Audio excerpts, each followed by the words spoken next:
కానిదిది అని చెప్పంగ కలరు కాని కానిదిది అని చెప్పంగ కలరు కాని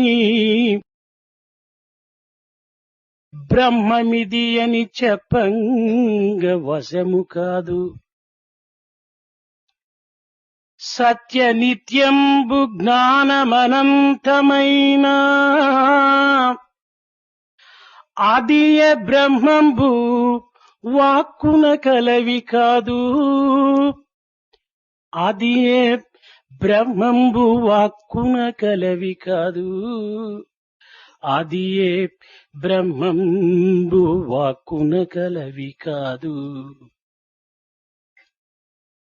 One can give expression to things that cannot be seen, but no one can explain or give expression and say, this is Brahman. Whatever is eternal truth, whatever is permanent, whatever is infinite, that is Brahman. But all this is not possible to be expressed in terms of words. పవిత్రాత్మ స్వరూపులైన విద్యార్థులారా, మానవుడు తలంచునదొకటి, అందుకున్నది మరొకటి. ఇందులో మానవుని జీవిత స్థైకతలపై ఊహాగానములుగా నిర్మించుకొను పిచ్చుక గూళ్ల వంటి మన యొక్క భావములను ఏదో ఒక పెనుగాలిగా మనకు విరుద్ధమైనటువంటి యొక్క భావములు చెలరేగి తద్వారా మన యొక్క తలంపులను నేల రాల్పేటువంటి యొక్క పరిస్థితి కూడాను పూనుకుంటుంటాయి. Sacred-minded students, man generally desires to get something, and in fact he gets something else. By his imagination and by his ambition, he builds up several ideas which are like the nests of various birds. These desires are not generally fulfilled in the way in which he wants them to be fulfilled. జీవితము ఒక దీర్ఘమైనటువంటి మాల వంటిది. Life is like a long garland. అది జనన మరణములని రెండు కోసలతో చేరినటువంటి యొక్క హారంగా తయారై ఈ హారమునకు మధ్యలో కొన్ని కళలు, కలతలు, కల్లోలములు, కొన్ని అశాంతులు, దుఃఖములు, ఆనందములు అనేటువంటి పుష్పముల చేత ఇది గుదింపబడి ఉంటుంటాది. This garland has two ends, one birth and the other death. In between, the garland has got many flowers. These flowers are like your dreams, or like your thoughts, or like your ideas, or your sorrow, or your pleasure. These are the various flowers which make up the garland. అయితే దీనిని మనము జీవితమే ఒక మాలగా భావిస్తామా, లేక దేహం యొక్క సంబంధమే ఒక మాలగా విశ్వసిస్తామా అనేటువంటి విషయంలో మనం నిర్ణయం చేసుకోవాలి. We have to make a decision and come to a conclusion whether we shall regard the life itself like a garland, or whether we shall regard our connection with this human body as the garland. ఈ జనన మరణములని రెండు కొనలను చేర్చేటువంటి పరిస్థితి యందు మనం విశ్వసించినప్పుడు జనన మరణములు దేహమునకే కాని జీవునకు కాదనేటువంటి సత్యం మనకు స్పష్టమవుతూ వస్తుంది. When we look at the two ends of this garland, namely the end of the birth and the end of the death, it will become quite clear to you that these two ends, the birth and death, are something which are relevant only to the body. They are not relevant to the jiva inside. కనుక కష్ట నష్టములు, సుఖ దుఃఖములు, బాధలు, కలలు, కల్లోలములు ఇవి అన్నీ కూడాను దేహమునకు సంబంధించినవే కాని జీవునకు సంబంధించినవి కాదనేటువంటి యొక్క సత్యము కూడాను మనకు స్పష్టమవుతుంది. In that context, whether it is the sorrow or the pleasure, whether it is pain or happiness, or whether it is your dream or whether it is your own imagination, all these things concern themselves only to the body. They do not concern themselves with the jiva. దేహమునకు అనేక పరిణామములు కలుగుతున్నది కానీ ఆత్మకు ఎట్టి పరిణామం కూడాను ప్రాప్తించదు. అయితే ఇది ఆత్మ నిత్యమై, సత్యమై, నిర్మలమై, నిస్వార్థమై, ఆనందమయమైనటువంటి యొక్క స్వరూపాన్ని తాను నిరూపణగా ప్రదర్శిస్తుంది. It is the body which is undergoing many changes and many transformations. The Atma does not undergo any change. Atma remains permanent, remains clean, shines and has no connection with anything else. This is eternal. నిజముగా ఈ దేహమునందు బాల్యము, యవ్వనము, కౌమారము, వార్ధక్యము అనేటువంటి యొక్క దశలు దీనికి కలిగి ఉండటం చేత ఈ దశలను పురస్కరించుకొని దేహము తాను చేయు పనులు కూడాను కొన్ని రకములైనటువంటి మార్పులు సంభవిస్తుంటాయి. Truly, our body, the human body, goes through various stages. The stage of boyhood, the stage of youth, the stage of adolescence, the stage of old age. Depending upon the stage through which the body is passing, it prescribes for itself a different kind of work which is appropriate for that particular stage. బాల్యావస్థ యందు ఆటలు, పాటలు, చదువులు, సంధ్యలు, సంతోష సంబంధమైనటువంటి యొక్క ఉల్లాసములు కూడాను అనుభవిస్తుంటాడు. In the stage of boyhood, the person engages himself in playing, in singing, in reading, in various kinds of such pleasures, and he gets himself happiness. బాల్యావస్థ యందు తన యొక్క భవిష్యత్తును గురించి ఏమాత్రము కూడాను యోచించక, చింతించక, పరితపించక తన యొక్క జీవితమును ఏదో ఒక విధమైనటువంటి ఊహాగానంగా అనుభవిస్తూ ఉంటాడు. In the stage of boyhood, he does not at all think of his future. He does not worry himself about what is going to be his future. In fact, he lives in such imagination, free from all worries, and he enjoys the present moment of that boyhood. ఈ విధమైనటువంటి యొక్క స్థితి యందు తాను జగత్తునే మరిచి ఉన్నటువంటి కాలములో తన సంకల్పమునకు మీరినటువంటి యవ్వనత్వము అందులో ప్రాప్తిస్తుంది. At that stage, while he lives forgetful of the world and the worries of the world and involving himself in his own pleasures, at that moment he gets into what we may call the youth. ఈ యవ్వనత్వం ప్రవేశించిన తక్షణమే కన్ను మిన్ను కానక గర్వాంధుడై నీతి నిజాయితీ గౌరవము అగౌరవము తన యొక్క మాన మర్యాదలను కూడాను మంటగలిపి ఏదో తన యొక్క జీవితములో అనుభవించుకునేటువంటి యొక్క ప్రయత్నమునకై తన యొక్క జీవితమును అంకితం చేసి తన బుర్రను వెర్రిగా చేసుకొని వెర్రి భావములతో వెర్రి తలంపులతో తన యొక్క జీవితమును వ్యర్థముగా గావించుకునేటువంటి మార్గంలో ప్రవేశింపచేస్తాడు. The moment youth comes on him, he becomes blind. He does not look at things. He doesn't even look at the earth and the sky. He forgets what is moral thing and what is unmoral. He even does not pay any attention to respect or disrespect. In fact, he gets so much into excitement that nothing else matters for him except personal and sensuous pleasure. In this manner, he makes his life somewhat useless. ఈ విధమైనటువంటి విషయానందములో తాను తికమకలబడుతున్నటువంటి సమయములోనే కౌమారం అందులో ప్రవేశిస్తుంది. Even as he is getting confused and even as he is enjoying these sensuous pleasures, into his life enters adolescence. ఇట్టి కౌమారము ప్రవేశించిన తక్షణమే బాధ్యతలు తన యొక్క భారముగా నిలిచినటువంటి యొక్క సంసార కృత్యములు తన కర్తవ్య కర్మలు అనేక రకములైనటువంటి దీంతో తాను బంధింపబడి తాను ఏదో ఒక విధమైనటువంటి ప్రత్యేకమైన ప్రపంచంలో తాను ఉండినట్టుగా చింతించడానికి ప్రయత్నిస్తాడు.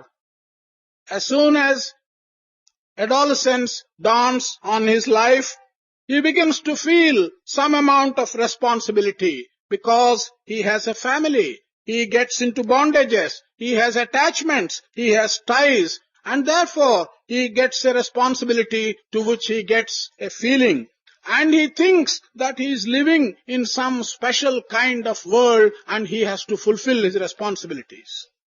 ఏదో ఒక విధమైనటువంటి యొక్క శక్తి తనను బంధించినట్టుగా విశ్వసించి ఆ బంధనంలో నుంచి తాను తప్పించుకోవడానికి తగినటువంటి ప్రయత్నములు చేసేటువంటి యొక్క సంకల్పముతో ఆ మానవుడు అనేక రకములైనటువంటి యొక్క యోచనలు సలుపుతూ ఉంటాడు. He feels that some power is binding him down and he is getting tied up to various attachments, and he makes an attempt by some methods to get out of this bondage. This is the kind of attempt which he does when he is tied up in his family. ఇట్టి అవస్థలో తాను అయోమయ స్థితి ఎందున్నటువంటి సమయమునందే వృద్ధాప్యము అనేటువంటిది తిరిగి ప్రవేశిస్తుంది. In this confusion, in this state, even while he is struggling with these bondages, there enters into his life what we shall describe as old age. కన్నులు మసకలపడటము, కాళ్ళు నడచడానికి వీలు కాకపోవటము, చెవులు వినిపించకుండా పోవటము, చేతులు అదరటము, తన యొక్క విషయములో గడిచినటువంటి దానిని చింతించుకుంటూ ఇంకా తన యొక్క జీవితము ఏ విధమైనటువంటి అవస్థలకు గురి అవుతుందో అనేటువంటి యొక్క స్థితిలో తన యొక్క జీవితాన్ని ప్రవేశపెడతాడు. His sight will get affected. His eyes will develop cataract. His legs will not be able to move with firmness. He cannot hear well with his ears. His hands will begin to shake and develop trembling. He will be thinking about things that have gone behind him in his youth and in his adolescence. He will be fearing how his future will go on. In this manner, he will be in his old age. బాల్య యవ్వన కౌమార వార్ధక్యముల యందు ప్రాపంచ సంబంధమైనటువంటి విషయంలో తాను చింతించడానికి కావలసినంత కాలము చిక్కినప్పటికీ భగవత్ చింతన చేయడానికి మాత్రం ఈ యొక్క వృద్ధునికి కాలము చిక్కకుండా ఉంటుంటాది. Although in his boyhood, in his youth and in his adolescence, he had any amount of time, sufficient time to think of worldly matters as well as the divine, in the old age, this person will find that he has not got enough time to think of God. మానసిక శాంతి ఏ విధమైనటువంటి మార్గం నందు నాకు లభిస్తుంది, ఆత్మ సంబంధమైనటువంటి ఆనందము నాకు ప్రాప్తిస్తుందా అనేటువంటి విచారణ కూడాను ఆ యొక్క వృద్ధుని యందు శూన్యమై కేవలము తన యొక్క జీవితంలో గడిచినటువంటిది గడచబోవునటువంటి వాటికై తాను చింతించుతూ తన జీవితమును అంత్యమునరించుకుంటాడు. This person, when he enters the old age, he will not be able to find peace of mind. He will not be able to find the bliss of the Atma. He will always be declining, thinking only of his past and of his future, how he spent his past and how he is going to spend his future. In that manner, he will spend all his life. మానవుడు జన్మించటము, వృద్ధి నొందటము, క్షీణించటము, గతించటము ఈ యొక్క అర్థమేనా? ఇంక వేరొక అర్థము లేదా? లేక పరార్థము లేదా? పవిత్రమైనటువంటి జీవితము కాదా అనేటువంటి యొక్క విషయాన్ని ఎవ్వరు కూడాను అధికంగా విచారించటం లేదు.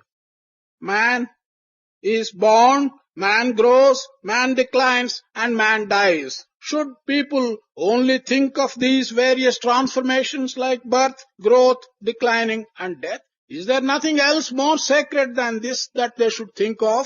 Should they not think of something more permanent like the Atma Tattva? బాల్యము నందున పలువురితో కూడి ఆటపాటలయందు ఐక్యుడగును, యవ్వనం మరుదెంచ నెలరు విల్తుని పోల్కి కామిని లోలుడై క్రాలుచుండు, అర్ధవయస్కున ఐహికంబున మునిగి ధనమునార్జించుట తవిలియుండు, ముదిమి వచ్చిన ఎంత మురహరిని తలువక అది ఇది లేదని ఆరటించు, వివిధ దుర్వ్యసనములు వీడలేక ముక్తి మార్గంబు వెతుకు ఆసక్తి లేక కర్మ పంకిలమున్బడి గ్రాలుచుండు, మట్టి గల్పును జన్మంబు మానవుండు. During his youth and boyhood, Man mixes himself with several people and spends his time playing with them. As he grows a little older and becomes young, then he involves himself in desires and in seeking after love of women. When he becomes a little older, he wants to earn money. He wants to amass money so that he can use it for his own pleasures.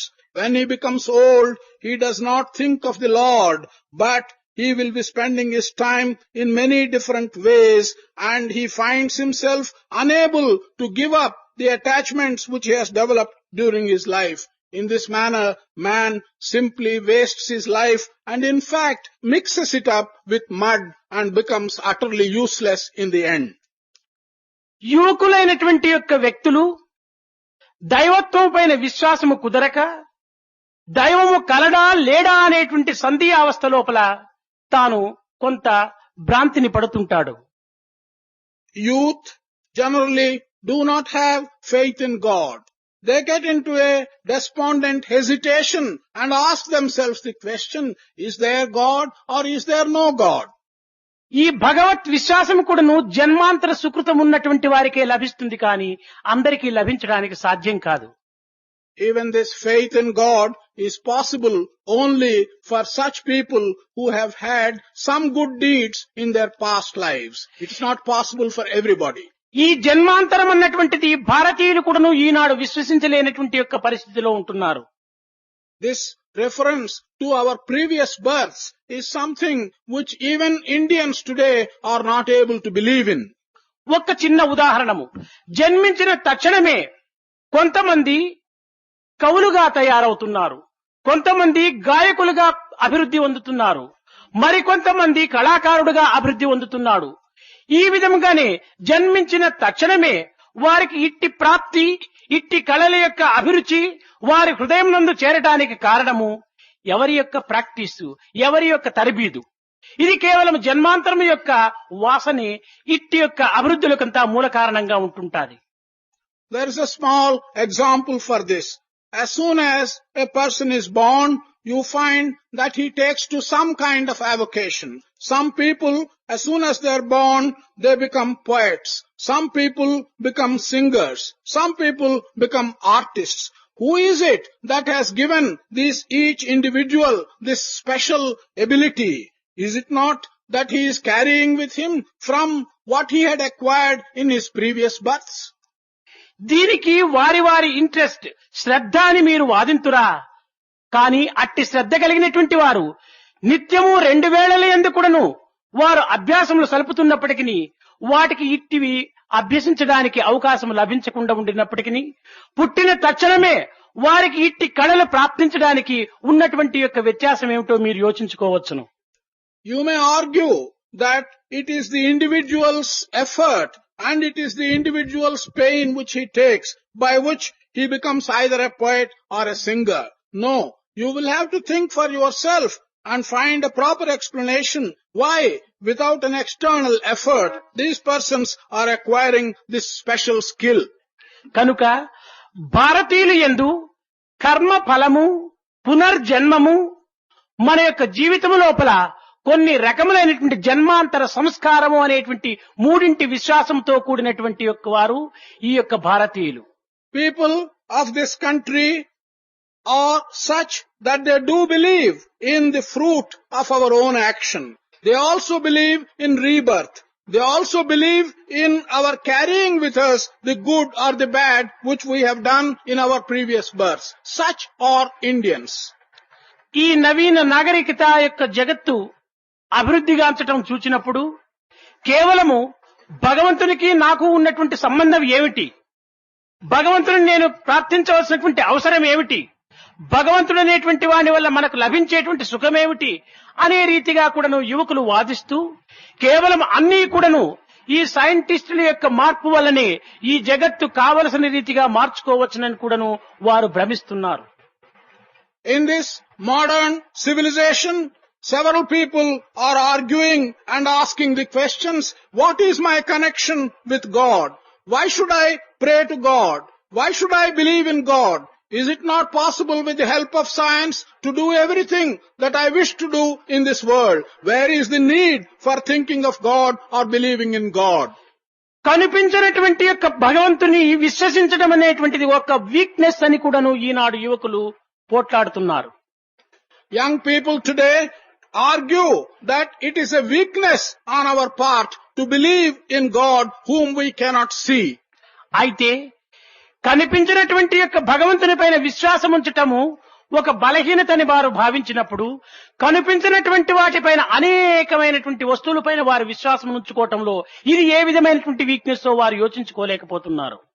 While they regard any faith in God whom we cannot see as a weakness, they do not seem to ask themselves what kind of weakness it is to believe in so many other things which they are not able to see.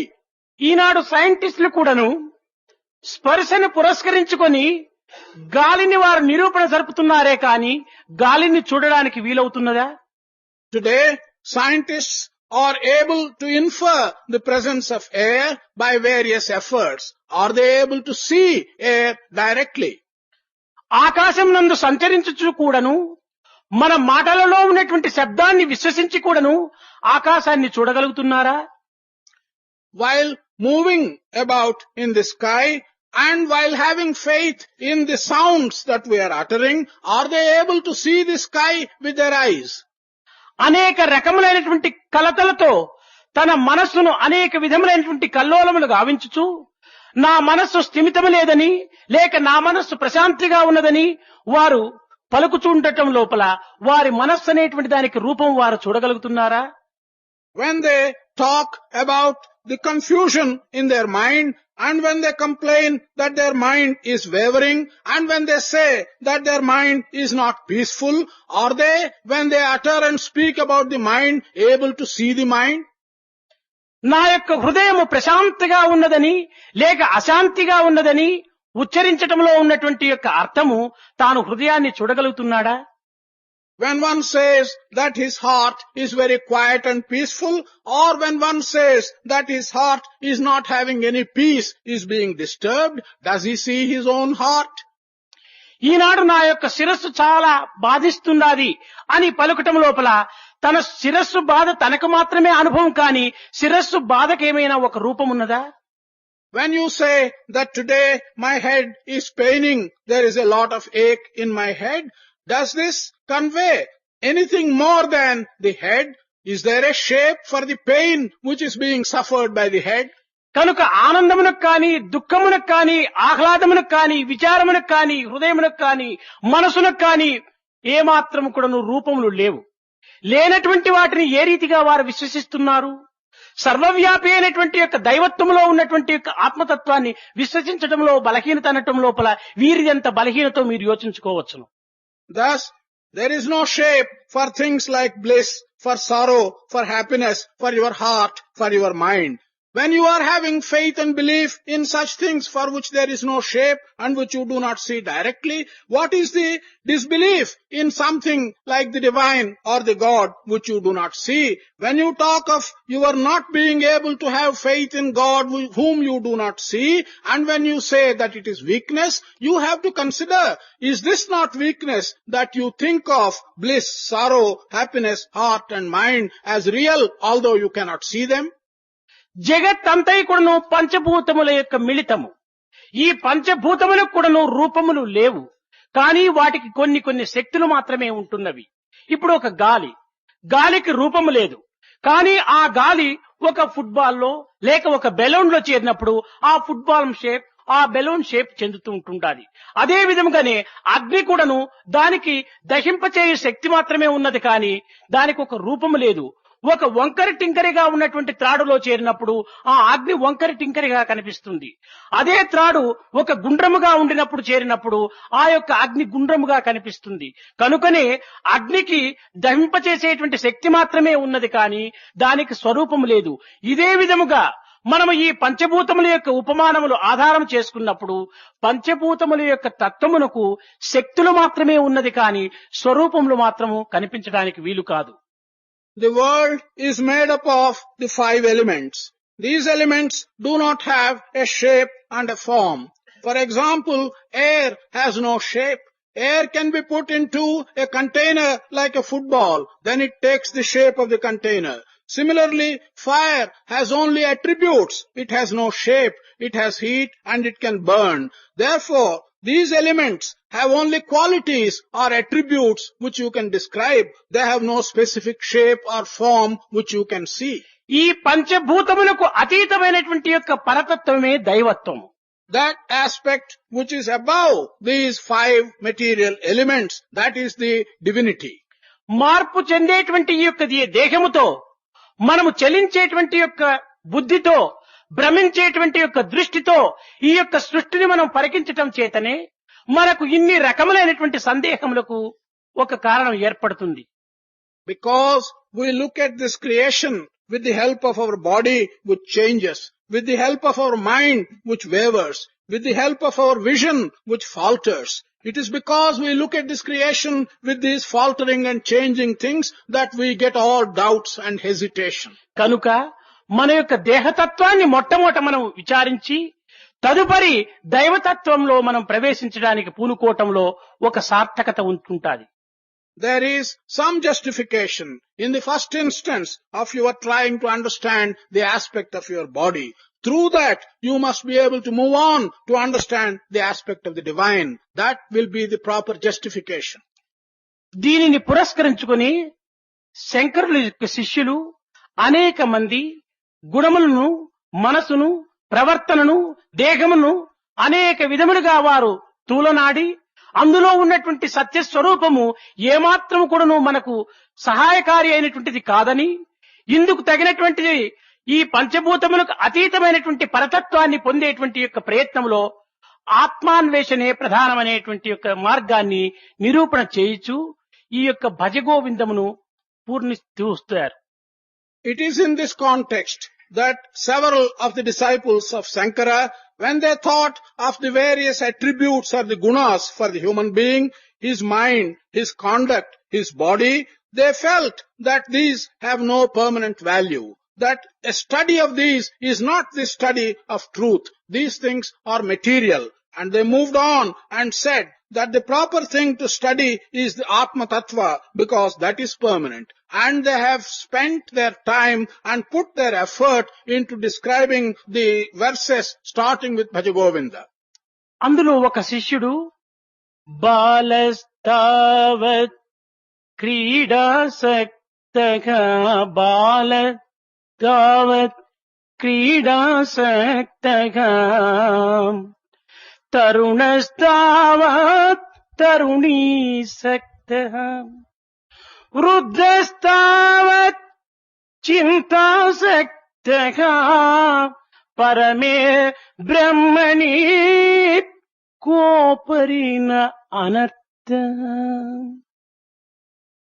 One of the disciples said that while one is in his boyhood, he has the desire and attachment to play. When he grows into a youth, he begins to think of women. When he grows older, his mind is turned towards the spiritual matters and he begins to think of the Brahma. ఆటల పాటలం బాల్యం బాయను ఆటలం పాటలం బాల్యం బాయను ప్రాయములోనే ప్రేమారాయణం ప్రాయములోనే ప్రేమారాయణం ముదిమిలో చింతన మురిసేటప్పుడు ముదిమిలో చింతనం మురిసేటప్పుడు పరబ్రహ్మమే కాబట్టడురా పరబ్రహ్మమే కాబట్టడురా భజ గోవిందం భజ గోవిందం గోవిందం భజ మూఢమతే భజ గోవిందం భజ గోవిందం గోవిందం భజ మూఢమతే. Singing and playing, they constitute the childhood and the youth. Whereas one grows into a young man, what matters for him is affection and love. But when he grows a little older, then he begins to inquire and ask questions. The matter of inquiry will be the Parabrahma or the origin of this universe. This is how one fills his life. పగటి వేళలో మానవుడు అనేక రకములైనటువంటి మనస్సు, చిత్తము, బుద్ధి, ఇంద్రియ, దేహముల యొక్క సంబంధము చేత ఈ జగత్తును అనుభవిస్తూ ఉంటాడు. ఆ సమయమునందు తాను ఒక వ్యక్తిగాను, తన యొక్క రూప నామములుగాను, తన యొక్క సాంప్రదాయములను, తన యొక్క సంబంధ అనుబంధములను కూడాను తాను స్పష్టంగా నిరూపణ చేస్తుంటాడు. During the daytime, man gets involved with his mind, with his heart, with his intelligence, and with various other organs of his. And during this connection with these things, he establishes relationship to his environment and he is enjoying the various possible situations. అయితే ఈ స్వప్నావస్థ యందు తన దేహము ఏ విధమైనటువంటి యొక్క కర్మలలో పాల్గొనక, తన ఇంద్రియములు ఏ విధము కూడాను అల్లాడక, తన కన్నులతో ఏ విధమైనటువంటి పదార్థములు చూడకుండినప్పటికీ తన కలలో నానా ప్రదేశములు సంచరించి నానా అవస్థలకు కూడాను తాను గురి అయినట్టుగా భావిస్తుంటాడు. During the dream, his body does not do any function. His organs do not actually take part in any work. His eyes are closed and they do not see. And yet he feels during his dream that he is traveling and moving about in different places, that he is putting himself in different situations. నానా ప్రదేశముల యందు సంచరించటము, నానా విషయముల యందు పాల్గొనటము, అనేక అవస్థలకు గురి కావటము, ఈ స్వప్నములో తాను అనుభవించటం చేత ఆ స్వప్నములో ఉన్నటువంటి తాను యొక్క రెండవ దేహం ఏదో తాను గుర్తించుకోగలుగుతున్నాడా? While he is moving about in many different places, while he is participating in different things, while he is going through many troubles, in this dream, is he able to find out what it is, which part of his body he is participating in all these things? జాగ్రత్తలో ఉన్నటువంటి దేహమునకు, స్వప్నములో ఉన్నటువంటి దేహమునకు ఏమాత్రము సంబంధం లేకుండా ఉంటున్నది. కనుక తాను రెండు దేహములుగా ఉంటున్నాడు. ఇందులో జాగ్రత్త దేహము తానా, స్వప్న దేహము తానా? There appears to be no connection between his body in the waking state and his body in the dreaming state. Who is he really? What is his body? Is the body that is in the waking state is the real body, or the body that is in the dream state is his real body? ఇంకా గాఢ నిద్రయందు తనకు ఏమాత్రము కూడాను అనుభవములు లేక లేచిన తక్షణమే నేను చక్కని గాఢ నిద్రను అనుభవించాను అని తాను చెప్పుతున్నాడు. అయితే ఆ గాఢ నిద్రను పరికించినటువంటి వారు ఎవరో తను ఏమాత్రమైనా యోచిస్తున్నాడా? ఆ గాఢ నిద్రను తెలుసుకున్నటువంటి వాడెవరో తానేమైనా గుర్తిస్తున్నాడా?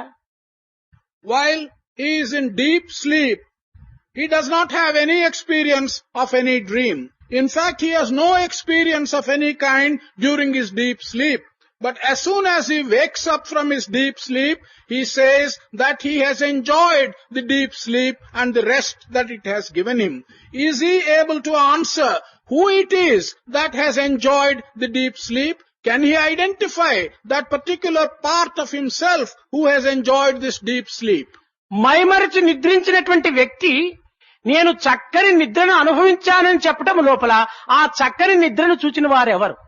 The one who has completely forgotten the environment and slept very well, for him to get up and say, I have enjoyed a deep sleep, one has to answer who it is. Who is that I who has enjoyed this deep sleep?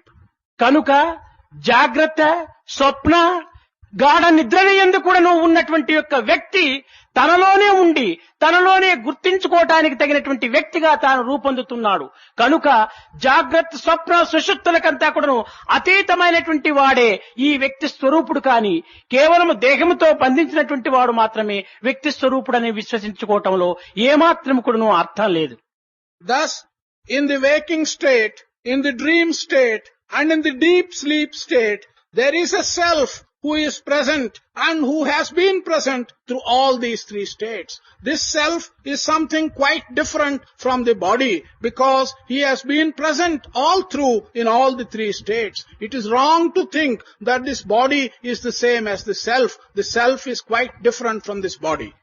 బ్రహ్మమానస పుత్రుడైనటువంటి నారదుడు ఒకానొక సమయమునందు సనత్ కుమారులను ఆశ్రయించి స్వామి తమకు జ్ఞానోపదేశము కలిగింపచేయమని ప్రార్థించినటువంటి సమయమునందు సనత్ కుమారుడు అయ్యా నీవు సంపాదించినటువంటి యొక్క శక్తి ఏమిటి, నీవు ఇంతకాలము చేసినటువంటి ఘనకార్యం ఏమిటి, నీవు ఏ విద్యలో ప్రవీణుడైపోయినావు అని అనేక రకములుగా ప్రశ్నిస్తాడు.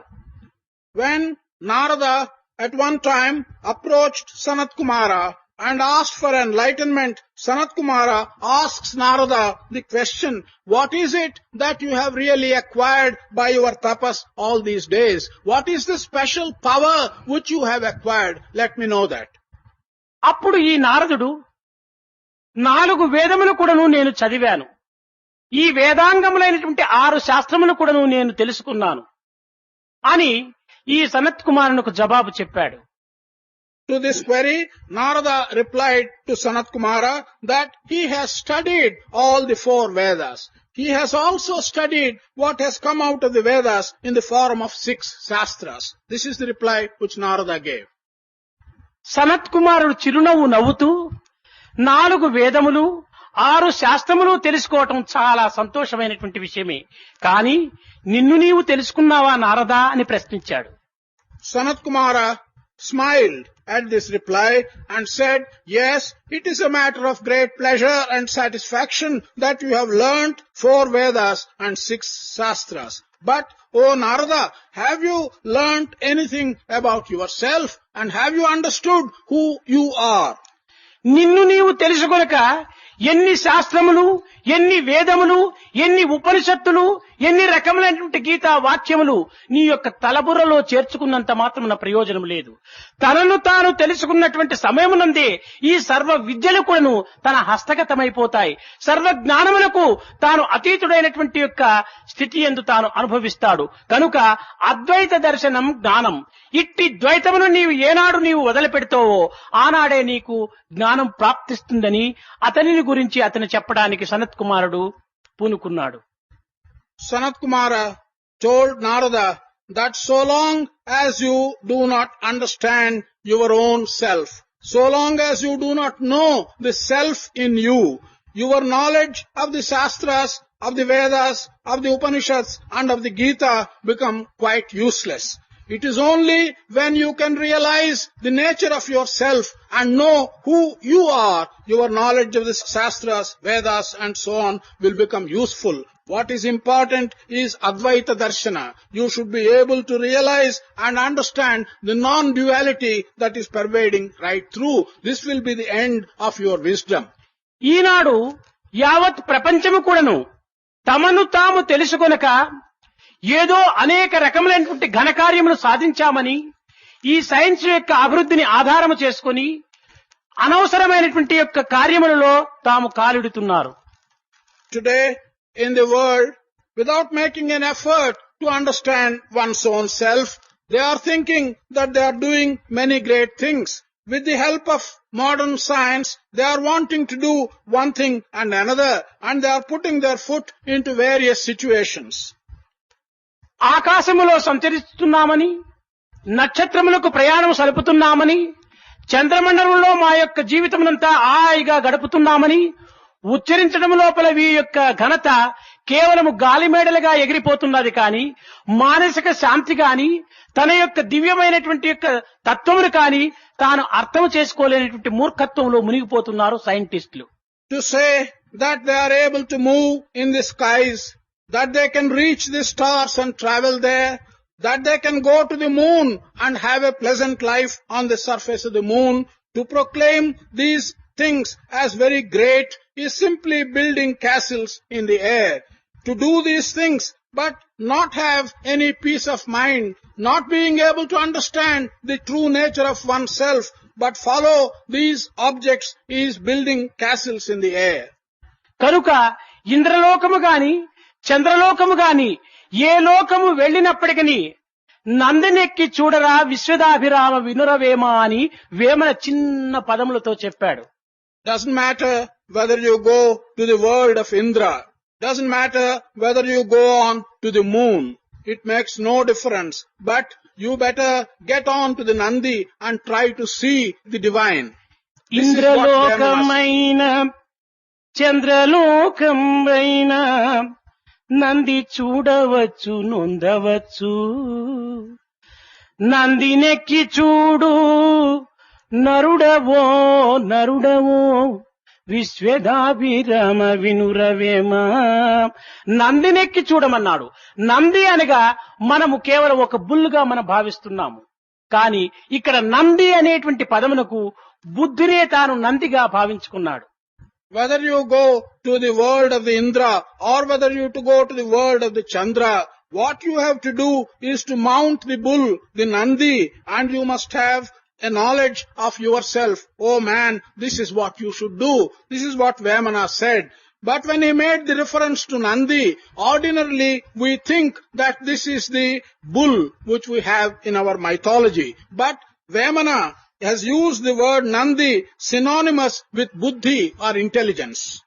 కనుక ఇట్టి బుద్ధిని మనము దూరము చేసుకొని ఏదో ఒక చంద్రమండలము సూర్యమండలం పోతున్నామంటే మనకు బుద్ధితో కలిగేటువంటి ఆనందము మన యొక్క అంతరాత్మ యందు ఉన్నది కానీ ఆకాశంలో లేదు. Therefore, if we make ourselves distant from this intelligence and if we move on to the moon, then the happiness which we may get on the moon is not the right happiness. It is contained in our own inner intelligence and that will be the true happiness. బుద్ధిని మనము చక్కదిద్దుకొని దేహం యొక్క తత్వాన్ని అర్థం చేసుకొని దివ్యమైనటువంటి యొక్క భగవత్ తత్వాన్ని కూడాను మనం పరికించడానికి ప్రయత్నం సలిపినప్పుడు మనకు అందులో ఏమైనా కొంతవరకును ప్రాప్తి గాని లేక ఫలితము గాని దక్కడానికి వీలుంటుంది. కానీ దేహభ్రాంతులు దినదినమునకును మనం పెంచుకుంటూ బుద్ధి యొక్క నిర్మలత్వాన్ని మనం ఏమాత్రం కూడాను లక్ష్యము చేయక దానికి అనవసరమైనటువంటి యొక్క విషయ వాసనలు అనేటువంటి యొక్క మాలిన్యము అంటగట్టి మన జీవితంలో దైవమా దైవమా అని దేవులాడితే మాత్రం మనకు దయ అతనిది మనకు ప్రసరించదు. Without making proper use of our intelligence, without developing detachment to our body, and without having faith in the divine, we are not going to get the fruit of any of our actions. It is only in this manner that we can get the fruit of our actions. But if you keep on developing attachment, and if you keep away from cleansing your mind, and if you stick to sensuous pleasures during your life, even if you go on repeating, "Oh God, bless me," you are not going to have the fruit of your actions. కనుక మొట్టమొదట మనం ఈ జగత్తులో నివసించడానికి పూర్వము ఈ శరీరము మనసు బుద్ధి చిత్తముల యొక్క తత్వాన్ని ప్రప్రథంలో అర్థం చేసుకోవాలి. Before we live in this world, the very first thing we should do on top priority is to understand the meaning of these words, body, mind, and heart, and so on. జగతిని జీవించువాడు మనుజుడు కావల మొదట. The one who lives in the world should first become a human being. ధనుజుల దుష్కృతులనెల్లా పొగడుచుండు వాడే చవట. One who goes on praising all the bad deeds of people, he is the useless fellow. తనను తాను తెలుసుకొనుట అది ముక్తికి ఒక బాట. The way of understanding oneself is the path for liberation. అట్టి తత్వములో మన యొక్క దేహము యొక్క విచారము అత్యవసరమనేటువంటి రీతిగా తాను సంకల్పించి శంకరుల యొక్క శిష్యులైనటువంటి వారిలో ఒకరు ఈ బాల్య యవ్వన కౌమార వార్ధక్యములను అతి విపరీతమైనటువంటి యొక్క వికారమైనటువంటి యొక్క అర్థములతో ఒక విరుద్ధమును కల్పించేటువంటి మార్గమును లోకానికి అందించి దేహ త్యాగమునకు ఒక అవకాశాన్ని అందించారు.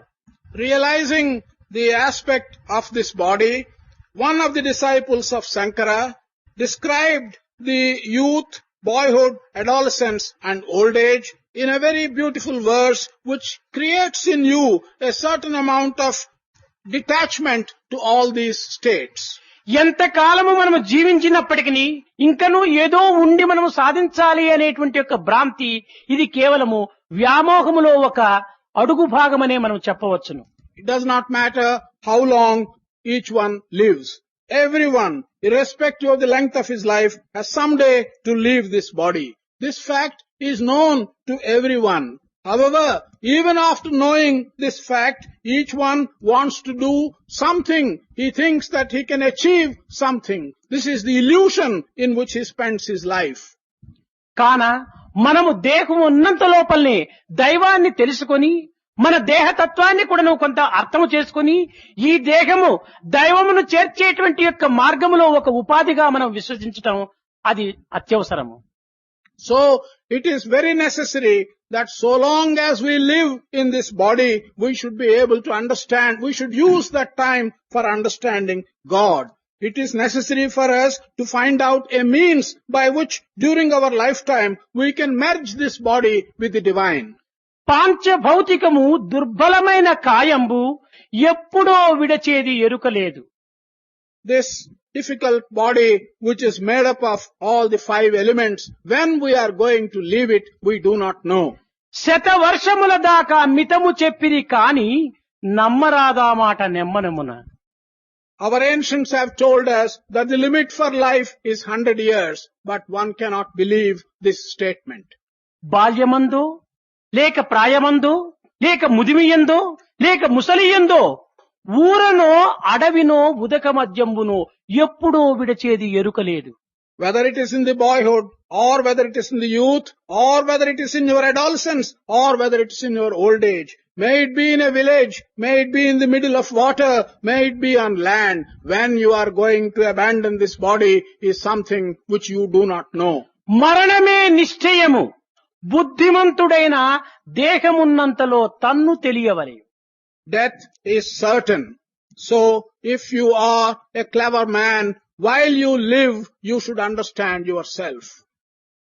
తనను తాను తెలుసుకొనక ఎన్ని విచారణలు మనము చేసినప్పటికీ ఇది కేవలము ఒక కాలమును వ్యర్థపరిచినటువంటి వారమే అవుతాము కాని మన జన్మను సార్థకం చేయించుకున్న వారం కాము.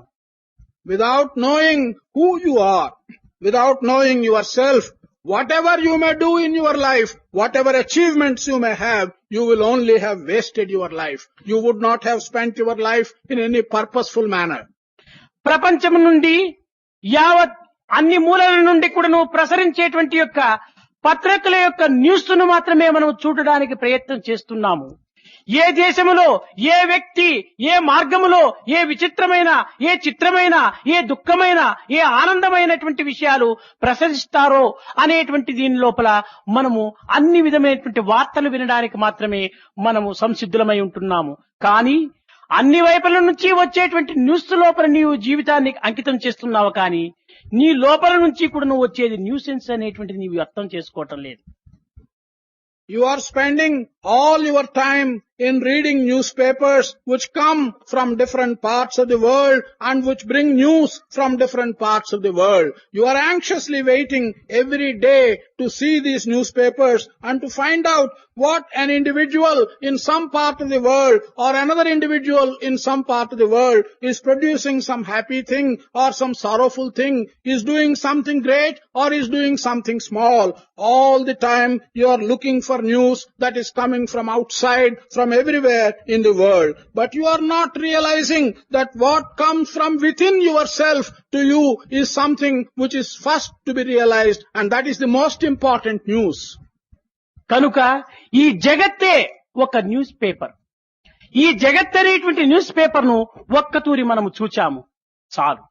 న్యూస్ పేపర్ వచ్చినప్పుడు మొదటి నుంచి కడ వరకు కూడా చూస్తాము కానీ చూచిన పేపర్ నే నిత్యము చూడడానికి ఏ యొక్క మూర్ఖుడు కూడా పూనుకోడు. This world is like a newspaper. We see a newspaper only once. You can read the newspaper from the beginning to the end.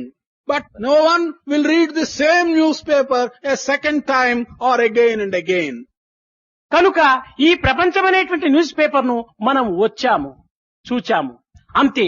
తిరిగి ఈ న్యూస్ పేపర్ అనేటువంటి దాన్ని నిత్యము చూడడానికి మనం ప్రాకులాడకూడదు. నేడు న్యూస్ పేపరు రేపటి దినం waste paper. We have come into this world. This world is a newspaper.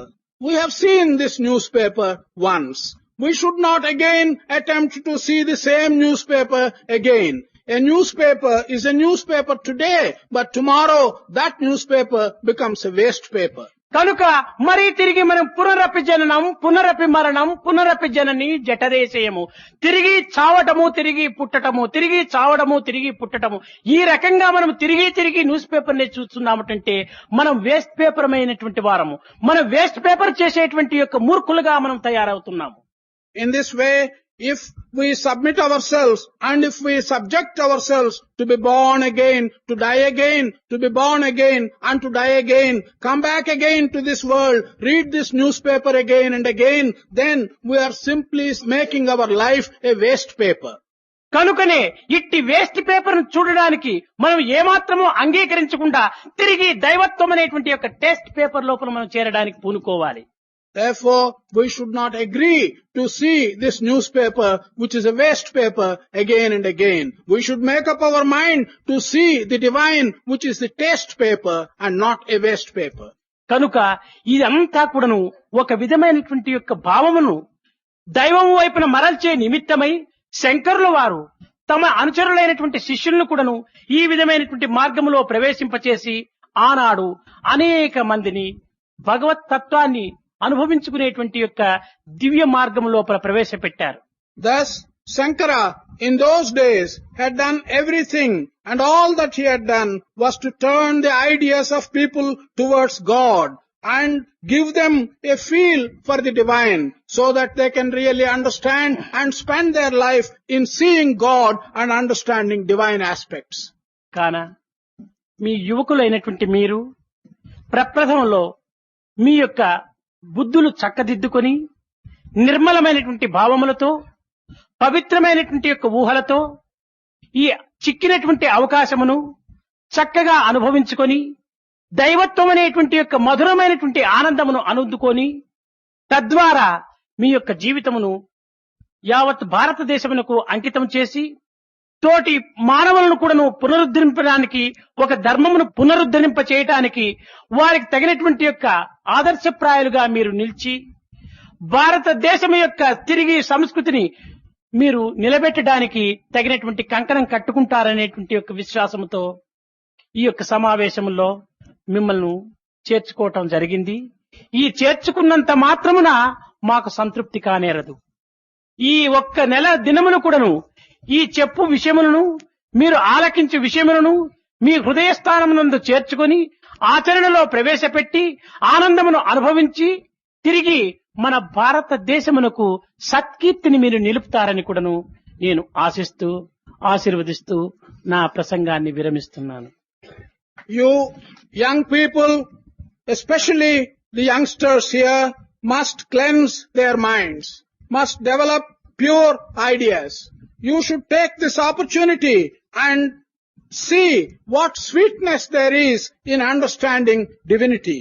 You must dedicate your lives completely to the attainment of these things. And you must resuscitate the ancient dharma for which our country has been known. Your ideas should be sharpened by participating in this summer school. You should go out and re-establish the traditions of our country. I do hope that you will be able to go as messengers to the rest of our country. And that you have joined this summer school is no satisfaction to us. But by staying for 1 month in this summer school, what you listen to, you should be able to put in your heart. Not only put it into your heart, you must put them into practice. You must derive the pleasure that comes out of it. You must maintain the reputation of our country. This is what I shall give you as a blessing. And I hope you will be able to do all this. I shall bring this discourse today to a close. Govinda Krishna జై గోపాల కృష్ణ జై గోపాల బాల బాల రాధ కృష్ణ జై గోవింద కృష్ణ జై గోపాల కృష్ణ జై గోవింద కృష్ణ జై గోపాల కృష్ణ జై గోపాల బాల బాల రాధ కృష్ణ జై గోవింద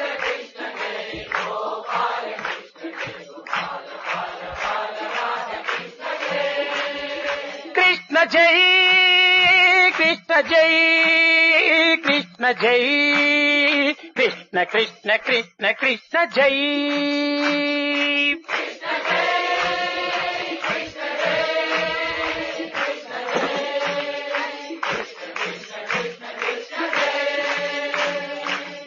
జై కృష్ణ జై కృష్ణ జై కృష్ణ కృష్ణ కృష్ణ కృష్ణ జై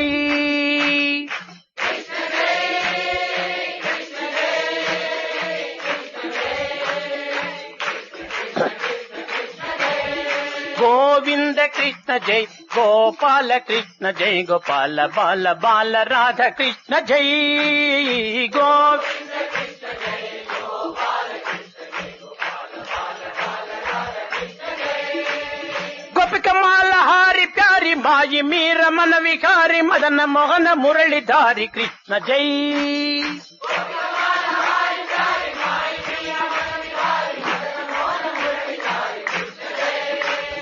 గోపిక మాల హారి ప్యారి మాయి మీర మన విహారి మదన మోహన మురళిధారి కృష్ణ జై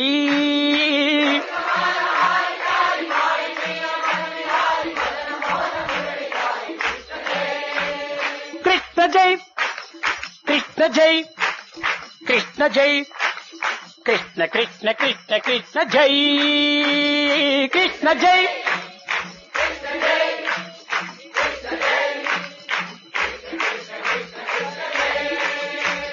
కృష్ణ జై కృష్ణ జై కృష్ణ జై కృష్ణ కృష్ణ కృష్ణ కృష్ణ జై కృష్ణ జై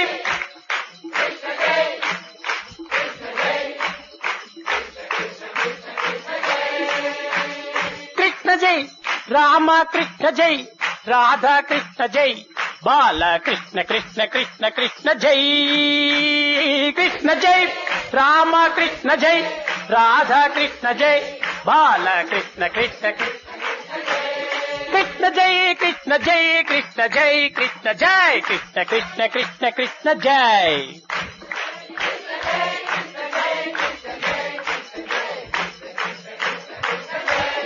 గోవింద కృష్ణ జై గోపాల కృష్ణ జై గోపాల బాల బాల రాధ కృష్ణ జై గోవింద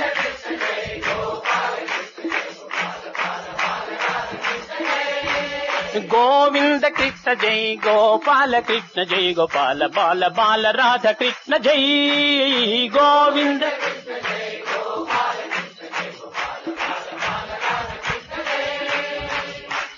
మాధవ మురహర మధుర మనోహర గిరిధర గోపాల మాధవ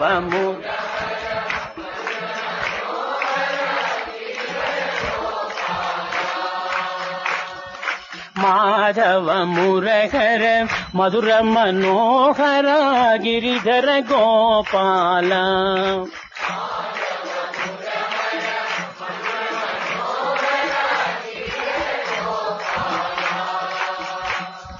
గిరిధర గోపాల హే గిరిధర గోపాల హే గిరిధర గోపాల హే గిరిధర గోపాల హే గిరిధర గోపాల హే గిరిధర గోపాల హే గిరిధర గోపాల హే గిరిధర గోపాల హే గిరిధర గోపాల హే గిరిధర గోపాల హే గిరిధర గోపాల హే గిరిధర గోపాల మాధవ మురహర మధుర మనోహర గిరిధర గోపాల మాధవ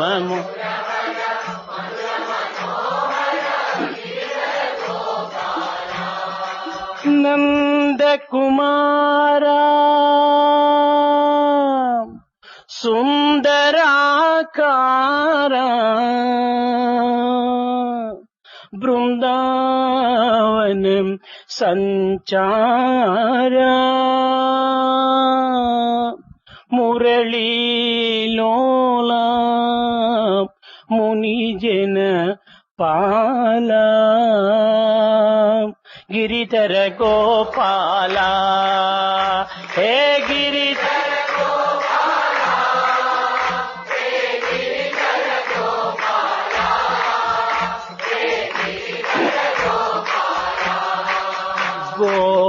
పరిపాల గోపీలోలా గోవర్ధనగిరి ధారా నందకుమారా నవనీత చోరా రాధా హృదయ విహారా భక్తోద్ధారా బాలగోపాల గిరిధర గోపాల హే గిరిధర గోపాల హే గిరిధర గోపాల హే గిరిధర గోపాల హే గిరిధర గోపాల హే గిరిధర గోపాల హే గిరిధర గోపాల గిరిధర గోపాల హే గిరిధర గోపాల హే గిరిధర గోపాల ఓ గిరిధర గోపాల నా గిరిధర గోపాల శ్రీ గిరిధర గోపాల గిరిధర